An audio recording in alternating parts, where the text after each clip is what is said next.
Kata Allah, innani anallahu, sungguh saya tegaskan saya itu Allah. La ilaha illa ana. Tidak ada yang layak dipertuhankan dan disembah. Karena ilah itu mengandung makna dipertuhankan dan disembah sekaligus. Ketika itu menjadi nama bagi Tuhan, maka berubah menjadi Allah. Jelas ya? Makanya kita katakan la ilaha illallah. Tidak ada yang layak dipertuhankan dan disembah kecuali saya, kata Allah. Fa'budni. Maka kalau sudah beriman, buktikan itu dengan menyembah saya.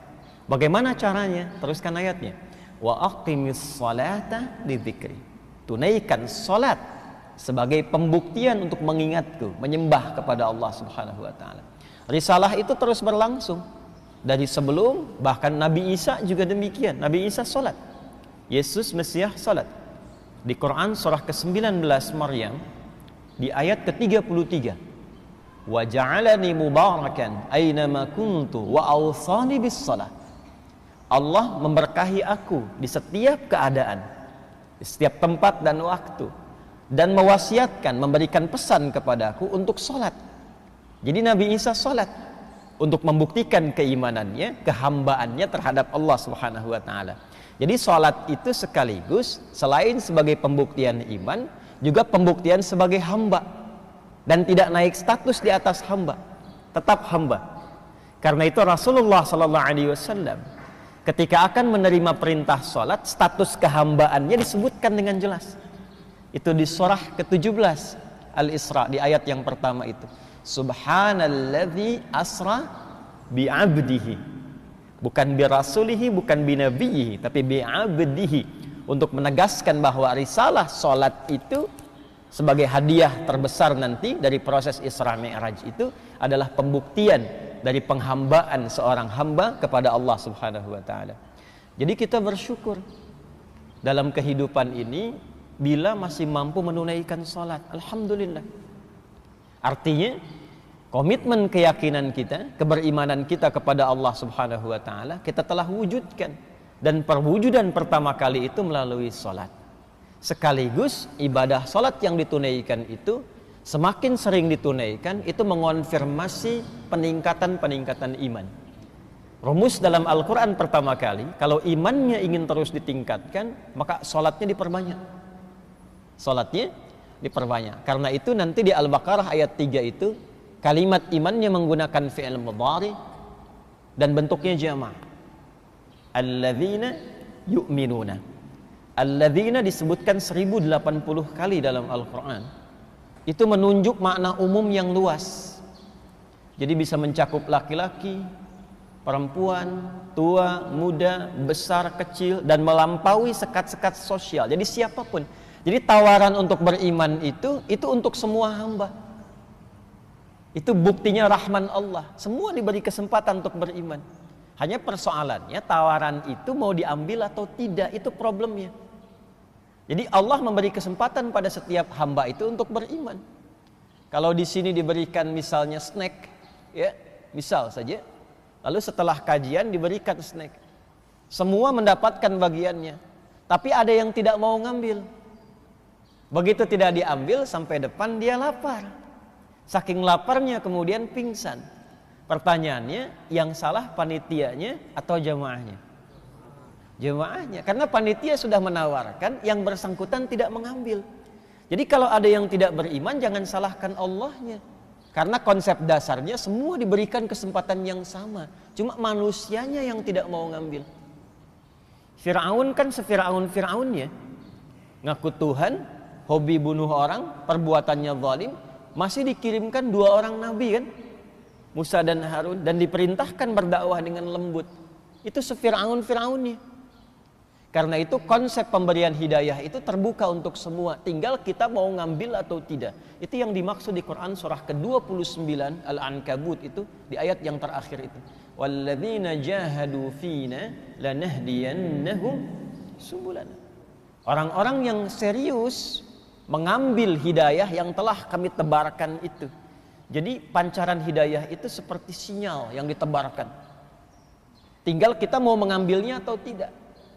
Jadi kalau antum ingin cepat dapat hidayah itu, coba cepat cari tempat-tempat yang sinyalnya kuat mendapatkan itu. Anda kan kalau telepon sinyalnya lemah langsung keluar cari sinyal kan? Jalan sambil tunjuk-tunjuk padahal yang telepon nggak ada di situ gitu.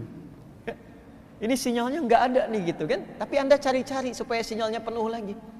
Itu Allah tebarkan sinyalnya ada di majlis ilmu, di majlis, di masjid, di ta'lim, ya kan? Itulah sinyalnya. Kalau kita mau mendekat ke situ, maka lanahdiyannahum subulana. Kami akan tunjukkan kata Allah dan dibimbing untuk mendapatkan jalan-jalan kemuliaan menuju Allah Subhanahu wa taala. Dan alhamdulillah, salat berjamaah itu di antara jalan-jalan untuk mendapatkan hidayah Allah. Dan itu sangat mahal. Biasanya di antara sekian surah-surah yang dibacakan oleh imam itu bukan sekedar permohonan yang ditujukan kepada Allah, tapi umumnya mewakili pesan-pesan penting yang menjadi kebutuhan seluruh jamaah yang menunaikan salat. Kadang-kadang unik Pak Ibu. Kita itu para imam kadang menyiapkan surat tertentu untuk dibaca, tapi ketika salat itu bisa berubah. Bisa demikian itu. Ya, tadi dibacakan Quran surah ke-25 Al-Furqan tadi. Tadi itu dari ayat 68 sampai ayat 75. Surah ke-25 ayat 68 sampai dengan 75. Saya singkat saja pesan kuat yang penting di ayat tadi itu. Utamanya di ayat 70 dan 75-nya. Utamanya. Ya, di ayat 70 dan 75-nya. Jadi ini tawaran langsung dari Allah Subhanahu wa taala, tidak ada di antara kita yang sempurna. Idealnya semua menjadi ibadur rahman, hamba-hamba Allah yang penyayang, sikapnya yang lembut, yang baik, yang toleran dalam konteks kebaikan. Tapi kadang ada yang terperosok dalam keburukan. Lisan salah tutur, telinga salah dengar, mata salah tatap, bahkan ada yang melakukan dosa-dosa yang besar, tapi selalu diberi kesempatan oleh Allah untuk kembali. Maka di ayat 70-nya, illa man taba wa amana wa amila amalan salihah. Maka orang-orang yang mungkin pernah merasa salah itu bisa kembali menjadi soleh, kata Allah. Kalau dia mau kembali taubat. Taubat itu kembali kepada jalan-jalan kebaikan. Jadi bahasa Quran itu indah sekali. Tidak ada memang yang sempurna di antara manusia yang bukan nabi dan rasul itu. Ya.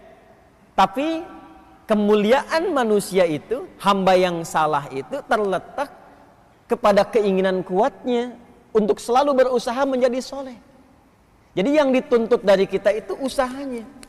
Karena itu saya sering berkata, Allah itu sangat mencintai seorang pelaku maksiat yang gemar bertaubat dibandingkan dengan orang soleh yang tidak pernah merasa salah. Ya. Jadi kalau kita mau kembali, itu disukai oleh Allah. Taubat dan tinggalkan perbuatan-perbuatan buruk itu. Lalu kuatkan imannya, isi dengan amal soleh. Apa ciri orang yang telah berhasil menjadi soleh itu? Maka diteruskan ayatnya, ya, faulaika yubaddilullahu sayyi'atihim hasanat. Ini ciri yang penting Pak Ibu. Orang kalau sudah taubat itu, kata Allah, ciri diterima taubatnya, maka berganti perbuatan salah yang sebelumnya dilakukan dengan perbuatan soleh yang konsisten dikerjakan.